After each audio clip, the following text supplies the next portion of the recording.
हरि ओम श्री गणेशाय नमः।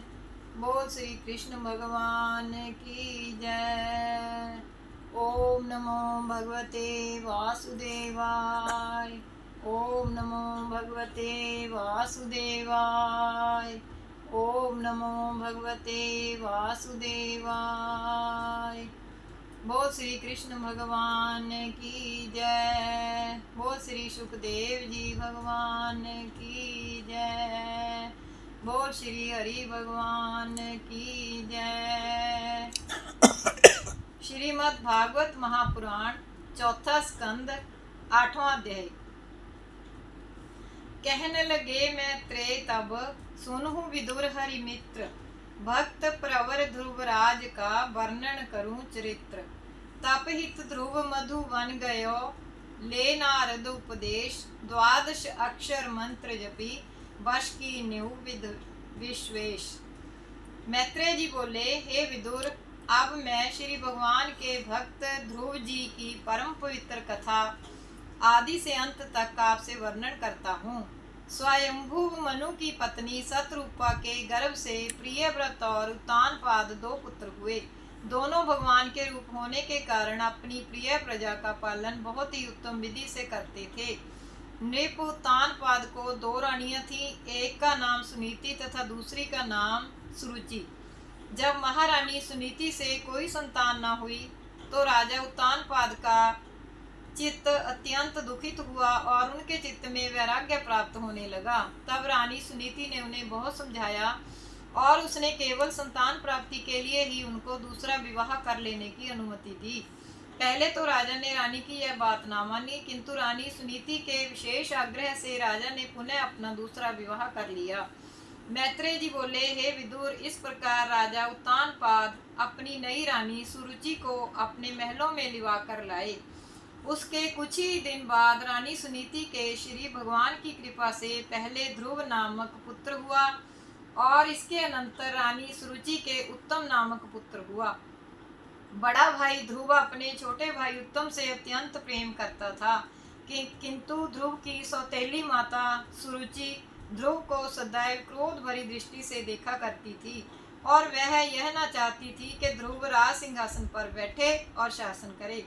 राजा उत्तानपाद रानी सुरुचि को बहुत प्रेम करते थे, क्योंकि वह छोटी रानी थी। एक दिन राजा सुरुचि के पुत्र को गोद में लेकर सिंहासन पर बैठे हुए थे। उसी समय सुनीति पुत्र ध्रुव ने भी चाहा कि मैं भी अपने पिता की गोद में बैठूं, परंतु सौतेली माँ सुरुचि ने ध्रुव को राजा की गोद में से हटा दिया और कहने लगी, अरे ध्रुव, अब तू भगवान का भजन कर, जिससे मेरी कोख से फिर जन्म लेवे, तब ही तू राजा की गोद में बैठने का अधिकारी होगा।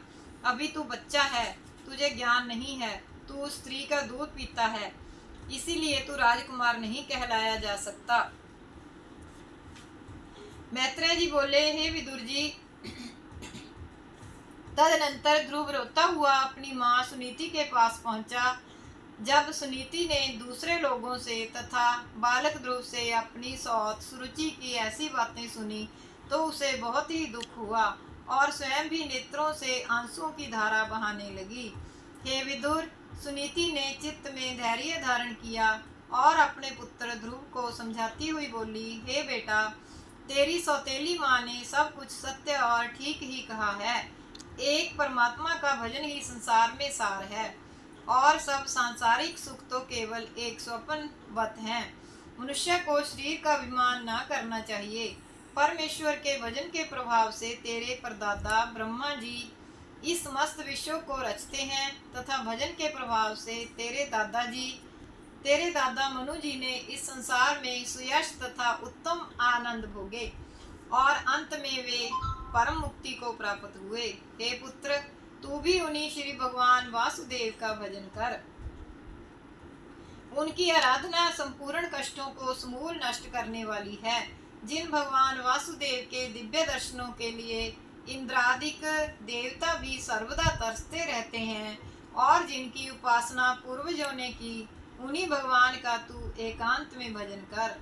मैत्रेय जी बोले, हे विदुर, बालक ध्रुव कुमार अपनी विमाता मौसी के कटु शब्दों से एवं अपमान से दुखित होकर तथा अपनी माता सुनीति के ज्ञान उपदेश को पाकर घर से निकल पड़े और सीधी वन की राह ली। यह रहस्य श्री देव ऋषि नारद जी ने जान लिया कि ध्रुव आधी आधी रात में घर वालों से छिपकर वन को जा रहा है, तो वे शीघ्र ही मार्ग में आकर ध्रुव जी को समझाते हुए बोले, हे बेटा, तू अभी बहुत छोटा है और अभी खेलने कूदने योग्य तेरी यह उम्र है। तुझको अभी इतना मान अपमान का विचार नहीं करना चाहिए। योग का रास्ता बहुत ही कठिन है। बड़े बड़े योगी जन जन्म जन्म में योग के बहुत से ही साधन किया करते हैं, तो भी वे उन हरि भगवान को नहीं प्राप्त कर पाते। ध्रुव बोले, हे भगवान, मेरी अल्प बुद्धि में यह कोई बात नहीं आती है। अब आप तो मुझे परमात्मा के मिलने का कोई साधन बताइए, क्योंकि गुरुवर ही सन्मार्ग द्वारा उत्तम पद दिला सकते हैं, जिसको मेरे दादा परदादा ने भी नहीं प्राप्त किया हो। हे गुरुदेव, मैं आपकी शरण में हूँ। गुरु के बिना कदापि ज्ञान का प्रकाश नहीं हो सकता। अतः हे मुने, आप कृपा कर मेरी इस अभिलाषा को पूर्ण करो और मुझे भगवान वासुदेव के दर्शन कराओ। मैत्रेय जी बोले, हे विदुर, ध्रुव जी की इन बातों को सुनकर श्री नारद जी बहुत ही प्रसन्न हुए और ध्रुव को ज्ञानोपदेश देने लगे। नारद जी बोले, हे वत्स ध्रुव, तुझको माता सुनीति ने यही रास्ता बताया है। तू श्री लक्ष्मीपति भगवान नारायण का मन में ध्यान कर और हृदय मंदिर में उनकी दिव्य मूर्ति को बिठा ले, जिनका मेघ के समान सुंदर शरीर एवं कांतिमय मुख है, और जो पीतांबर पहने हुए, मस्तक पर सुंदर रतन जटित मुकुट, गले में कौस्तुभ मणि का हार धारण किए हुए एवं चतुर्भुज स्वरूप लिए हुए और चारों हाथों में शंख चक्र गदा तथा पद्म धारण किए हुए सर्वदा रहते हैं। उनका स्वरूप बहुत ही उत्तम तथा अपूर्व है। हे पुत्र, सुन। ओम नमो भगवते वासुदेवाय। इस द्वादशाक्षर के मंत्र का तू जप करना, इससे तुझे किसी भी प्रकार का भय ना होगा। मधुवन में श्री यमुना जी के पवित्र तट पर एक ऊंचा टीला है। उसी पर स्थिर आसन में बैठकर एक चित्त से इस मंत्र के जपने से तुझे भगवान वासुदेव अवश्य ही दर्शन देंगे, किंतु भगवान के ध्यान को ना भूलना। हे ध्रुव, मेरा तुझे आशीर्वाद है, यहाँ से तू सीधा श्री मथुरापुरी को चला जा और वहीं मधुवन है। मैं तेरे माता पिता को समझाने जाता हूँ, जो तेरे विरह में शोकाकुल हुए आंसुओं की नदी बहा रहे हैं।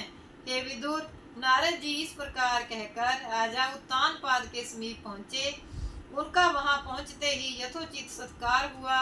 उन्हें नारद जी कहने लगे, हे राजन, आप बड़ी रानी सुनीति के सहित किस चिंता में हो? राजा बोले, भगवान, मैं बड़ा दुष्ट और पत्नी भक्त हूँ। मेरा छोटा सा बच्चा ध्रुव अपनी मौसी के बाण रूपी बाणों से व्यथित होकर इकला कहीं वन को चला गया है। वह मेरी गोद में बैठना चाहता था, परंतु मैं उसे ना बैठाल सका, अतः मेरे द्वारा उसका घोर अपमान हुआ है। हे मुने, मेरा पुत्र ध्रुव कहाँ है? मेरी रानी सुनीति की आंखों का तारा कहाँ है? हे विदुर जी, तब श्री देव ऋषि नारद जी राजा व रानी को धीरज देते हुए सब प्रकार से समझाते हुए कहने लगे। श्री नारद जी बोले, हे राजन, तुम बालक की कोई चिंता ना करो। तुम्हारे बालक की बराबरी तो बड़े बड़े लोक पालादिक भी नहीं कर सकते। उसे मधुवन में श्री नारायण भगवान के दर्शन होंगे और वह परम उच्च पद को प्राप्त करेगा। ऐसा कहकर नारद जी शीघ्र वहां से अंतर्धान हो गए। जब अब राजा उत्तानपाद पुत्र की चिंता में उदासीन वहीं रहने लगे। ध्रुव ने मधुवन में प्रथम श्री यमुना जी में स्नान किया और उस टीले पर घोर तप करना आरंभ किया। कुछ समय तक वायु भक्षण किया और फिर उसने श्वास लेना भी बंद कर दिया। फिर पांव के एक अंगूठे पर खड़े होकर तप किया। श्वासों को प्राणायाम विधि से ऊपर चढ़ा लिया। जब प्राण वश में हो गए, तब अचल शरीर पर मिट्टी, दीमक आदि चढ़ने लगी। उसे कुछ भी देह का अनुसंधान ना रहा। भीतर भगवान की मूर्ति का प्रकाश हो रहा था। इस प्रकार इसके घोर तप से तीनों लोग कांपने लगे। जिस समय ध्रुव जी ने अपनी समस्त इंद्रियों को रोककर भगवान का ध्यान किया तो जीवों का श्वास रुकने लगा। तब सब देवता भगवान की शरण में गए। देवता बोले, हे भगवान, आप हमको इस कष्ट से बचाइए। हे प्रभु, हमारे श्वास तक घुट रहे हैं। भगवान हरि बोले, तुम घबराओ मत, मैं अभी तुम्हारे कष्टों को दूर किए देता हूँ। उत्तानपाद के पुत्र ध्रुव ने कठोर तप किया है। मैं उसे अपने दर्शन देकर अभी उसको तप से निवृत्त किए देता हूँ। बोल श्री कृष्ण भगवान की जय।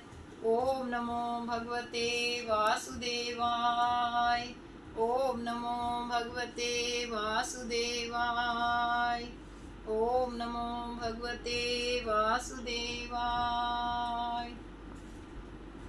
श्री कृष्ण गोविंद हरे मुरारे, हे नाथ नारायण वासुदेव। श्री कृष्ण गोविंद हरे मुरारे, हे नाथ नारायण वासुदेव। श्री कृष्ण गोविंद हरे मुरारे, हे नाथ नारायण वासुदेव। अच्युतं केशवं रामनारायणं, कृष्णदामोदरं वासुदेवं हरिं। श्रीधरं माधवं गोपिका वल्लभं, जानकी नायकं श्रीरामचंद्रं भजे। बोल श्री कृष्ण भगवान की जय। बोल श्री सुखदेव जी भगवान की जय। बोल श्री हरि नारायण भगवान